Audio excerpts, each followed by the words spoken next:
The LA Fakers. This is too good to not shoot a video on. As much as I despise the NBA, as much as I pay almost zero attention to this clown world league, no longer a basketball league, it's a virtue signaling, woke, gone, about to go broke league where the players, instead of being athletes committed to winning championships, there are several franchises that are still committed to that actual goal, paying to win championship rings. Boston Celtics, I like that young team in Oklahoma. Of course, Denver is always going to be committed to winning. But the rest of these clowns, LeBron, LaQueen, and his kid, who I feel sorry for, are part of clown world. It couldn't happen. It couldn't be more congruent for that state of California and for that city of Los Angeles. Millions and millions of actors, frauds, posers, creeps. It's the perfect scenario where winning isn't important. You have a head coach like JJ Redick. You have LaQueen running the entire organization, no longer committed to winning championships. They can't win. They can't win with players like Bronny on your team. But he's worried now. He's concerned about the legacy. He's going to make his 40 bills or his 50 million bills, and he's going to get to live out his dream. The number one thing, which is winning championships, is no longer the number one thing. It's about realizing this dream that he's always talked about playing with his unqualified son. And then they have the nerve to compare it to the Griffeys or to the Howes. Michael McLean, brassballsvideos.com. I am an ex-professional minor hockey coach, ex-championship junior hockey coach turned 8-figure entrepreneur. I'm a husband, a father, and a small business owner just like you. If you would like a free copy of my brand new book, 5 Ways to Unfuck Your Life in the Next 30 Days, you can download it at the link below, brassballsvideos.com. It's only 22 pages. You can read it in 10 to 15 minutes. And if you want to pass it forward, maybe you could send a copy to Jenny Buss, and maybe she could wake up and actually run the Lakers, the Fakers, like a championship organization that her old man used to run it, and hire people like serious people like Pat Riley, and have serious coaches and have serious players like Magic and Abdul-Jabbar and Worthy. My God, these guys are, I don't know if they're embarrassed. I don't know if they're angry. I don't know if they're ashamed. But man, oh man, talk about clown world. It's professional wrestling. The NBA is now the WWE. And what I mean by that, and I see this with businesses all the time, and make sure it doesn't happen in your company, is it's now all fake. And the NBA is the WWE. It's all about, none of it's real. None of it's real. So on opening night, last night, they get all the media there, the bought and paid media, you get all the celebrities, they win their first game, everybody's gushing over the father-son team, and it won't be long until it's almost forgotten. And then the real teams, the real franchises, will focus on winning basketball games and winning a championship this year. It's so amazing too, because I think the Griffeys, that was a real father and son team. In fact, the son, talk about a phenomenon, number 1 pick. I mean, that's when you end up playing the sport with your kid, and he deserves to be there. And Ken Griffey Jr. had the respect of scouts, of general managers, of coaches, of other players, because he was a phenomenal player, just like the old man. That's called integrity. That's called integrity. That's not WWE stuff. I felt bad for the Griffeys being part of that. How sad and how bored are you to come and be a part of that. Maybe they paid them to be there. You know, it's all pro wrestling. It's all BS. It's all bullshit. So maybe they paid them to be there, but I just think, like, what a sellout being there to support that and pretending that it's real. It's DEI on steroids, which is perfect for the fakers, perfect for California, perfect for the NBA, perfect for Los Angeles, because DEI stands for didn't earn it. I feel bad for Bronny because he has no business playing in the NBA. He has no business playing for the Lakers. And as much as these woke announcers, the Stephen A. Mists of the world, you know, they put on the knee pads, they bend over backwards to kiss LaQueen's ass. Oh, he's going to develop into a great player. He wasn't even the best player on his high school team.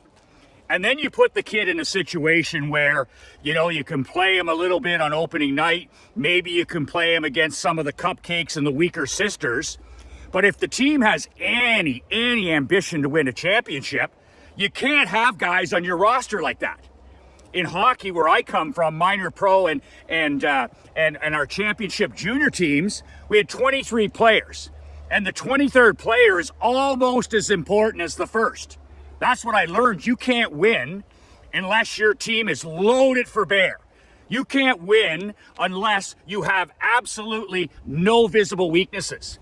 But this pro wrestling, I mean, how in the world, like, could you imagine the LA Dodgers doing something like this?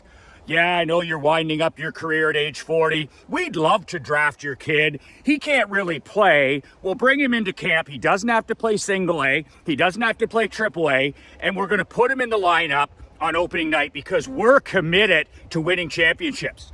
Could you imagine? Andy Reid must have been sitting at home last night. Not that he'd waste his time, you know, watching this cupcake horse shit. But Andy Reid, like, you imagine this happening in Kansas City?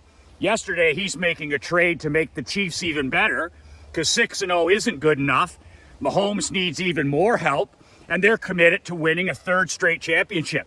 They're only about one thing in Kansas City, and that's winning championships. You imagine Patrick Mahomes down the road? Oh, well, you know, my son, he's also a receiver. Would it be okay if we drafted him? He doesn't have to pay his dues. He doesn't have to be capable of helping us win. And Andy Reid and the ownership in Kansas City that's only committed to winning championships, like the old Lakers. Yeah, bring him in. Don't worry about it. We'll fit him in somewhere. And then to make the whole puzzle complete, okay, Clown World comes with a clown coach. So Dan Hurley, that was the best. I laughed so hard I was crying. When they said they were interviewing, Jenny Buss said she was interviewing Dan Hurley. I laughed so hard I cried. Because I just thought to myself, here's Hurley, you know, one of the best basketball coaches in the world. He's got the best situation. All he does is commit to winning championships. And he's in a contract. He wants an increase in pay. So what a perfect opportunity to fly out to Clown World, have a couple of hours with the fakers. They don't want him, and he doesn't want them. And I tip the hat to Dan Hurley because he used it to renew and upgrade his contract. Well done. Using those punch-drunk tomato cans as leverage to be where you really want it to be. Can you imagine a serious coach, a real coach like Mike Krzyzewski or Pat Riley or Chuck Daly or Dan Hurley? Any of these guys, could you imagine them trying to run a practice with the fakers? Could you imagine them dealing with LeBron's kid coming to camp? Could you imagine them dealing with these woke media types? Oh, that was magical last night. But that was magical. What did it feel like to play with your son on the same court? He didn't fucking deserve to be there. Like, even with Gordie Howe, and most people, they don't know anything about the Howes. Gordie Howe played one shift at age 51, 52, 30 seconds. He was playing for my buddy in Detroit. It wasn't even the NHL. And it admittedly was a circus as well.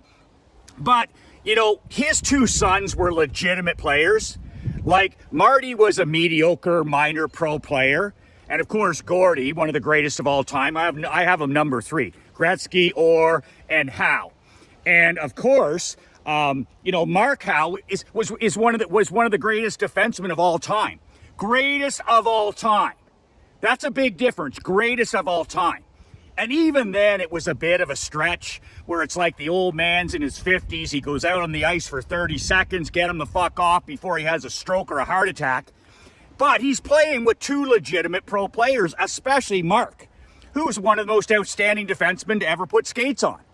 And even then, it was the wife who was behind all that, by the way. It was Gordy's wife who, that's some inside baseball for you, some blue line rammings, but it was the wife that was always behind these things, keeping Gordy playing into his 40s and 50s when he shouldn't have been playing anymore. It's like the punch drunk fighter where, everybody's got one more in them. Everybody's got one more in them. And Father Time is undefeated. And it's just sad. I saw it in pro hockey. You got to tear the jersey off some of these guys. But what really sickens me as a coach is when your dad's responsible for embarrassing you, or your wife's responsible for Gordie Howe's situation. Where Bronny, the kid, all he knows is wealth and entitlement. And now he's in a situation he can't win. He doesn't have the genetics. He doesn't have the genetics to get this job done. So you put your kid in a bad situation because you want to fulfill one of your selfish dreams. The same thing went on with Howe, and then with the Griffies last night. Like, why the fuck are those guys there supporting it by being there? Like, it's just like, are you serious? Like, we were serious father and son players. The Howes were a serious, the two boys and Gordy. And even then, that was a stretch. But this last night, that's pro wrestling. If you're a man and you watch the NBA, like, I didn't watch 1 second of this. I just read a couple sentences about it in one of my sports newsletters. I'm not going to watch a second of the NBA. Are you kidding me? That league is just emasculated to the point that it's unwatchable. Absolutely unwatchable. And it's just, I'd love to own a franchise in that league, because if you did your job, if you were like the old Lakers, or you were like totally committed, the way Dwayne Casey did it in Toronto when they won in 19, and then Nick Nurse, I'm like, build it the right way with non-woke people, get rid of all the posers, get rid of all the actors, get rid of all the distractions, get rid of all the queens and the victims, and build your team over 3 to 4 to 5 years, and you're going to be competitive every year. You're going to be, you could be a dynasty in that league, because everybody is soft as shit. Soft as shit. Man, oh man, to compare themselves to the Griffies was a laugh out loud. To compare themselves to one of the toughest athletes of all time, Gordie Howe, and his kids, that was another laugh out loud. But you know what? The woke media ate that up. Oh, that's great. The Adam Shines of the world and the Stephen A. Smiths. Oh, it was magical. If that's magical, that's pro wrestling. The NBA is now the WWE, and they can't do it as well as Vince McMahon. Because Vince McMahon he's not going to run things like they do. But talk about an unwatchable product now. An absolutely unwatchable product. And if you're a man, and I don't care if you're white, if you're black, if you're Indian, if you're Chinese, if you're Asian, stop watching that shit. The powers that be in the NBA, they fucking hate you. They hate me, they hate you. And it's just the deballing, the whole thing, the organization, the commissioner, it's all just neutered, and it's just pathetic pro wrestling. And none of it's real. It's just fake, fake, fake. And I'm not going to spend a second watching it. The last time I watched the NBA was during the Toronto Raptors' magical run in 2019. A friend of mine, Dwayne Casey, was the head coach for the 6 years before that. He was part of building that. And then Nick Nurse brought it home in 2019. Those were serious teams with serious players. That year, Kawhi Leonard, he was only in Canada to do one thing. And he said it all the time. I'm here to win a championship ring. That's it. It wasn't in TV commercials. He wasn't on fucking podcasts like Reddick. He was just dialed in on the one thing that matters, which is winning. What a concept in 2024. The main thing being the main thing. I don't mind paying you $30, $40, $50,000, but no fucking way is your kid going to be on the team. But this is the second and third generation businesses where the kids fuck it all up. And Jenny Bush should be ashamed of herself. Even the Griffies last night, you should be ashamed of participating in stuff. But just remember, as a husband, as a father, as an entrepreneur, as a small business owner, it's never been better to be alive because there's no competition. When I see that, I read about that this morning, I'm like, this is awesome. I got to get back into sports because literally there's never been less competition. Never been these cupcakes and these snowflakes and anything but winning. I would just love to be in some of these leagues where we do it right every day. You know, where you're a Bill Belichick and a Tom Brady and you do it right every day. Or a Pat Riley back in the day and you do it right for a decade. Or the way Andy Reid and Mahomes are wiping the fucking floor with everybody. And now they just got a little bit better. But you know, when you talk about Andy Reid and Mahomes, it's just like they're about the one thing. And that's all. Like Andy Reid would have been smirking watching or hearing about that last night. He had enough the year before with that Taylor Swift horse shit. He had to keep the top on that pot and win in spite of it.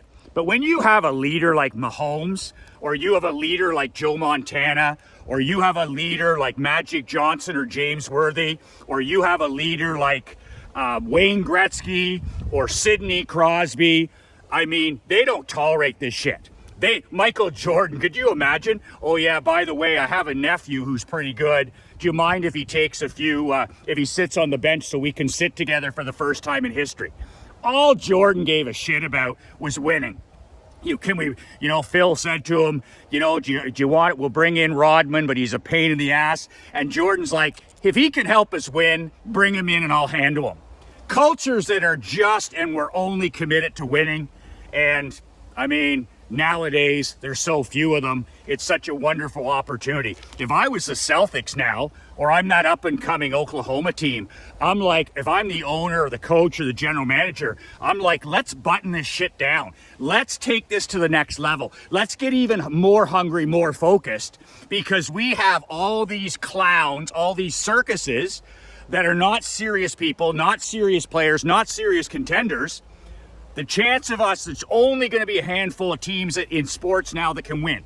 There's only a handful of teams in the NFL. There's only a handful of teams in the NHL. There's only a handful of teams in the NBA that are serious people, that aren't clown world. You know, they're not the LA fakers. So it's more exciting than ever to be in business, to be a father, to be a sports fan, whatever it is, because literally we have zero competition. You can download a free copy of my book. When you put your email in, I'll email you the book within 5 minutes. The link is below, brassballsvideos.com. 2 words that changed my life, 2 words that'll change yours. Be relentless.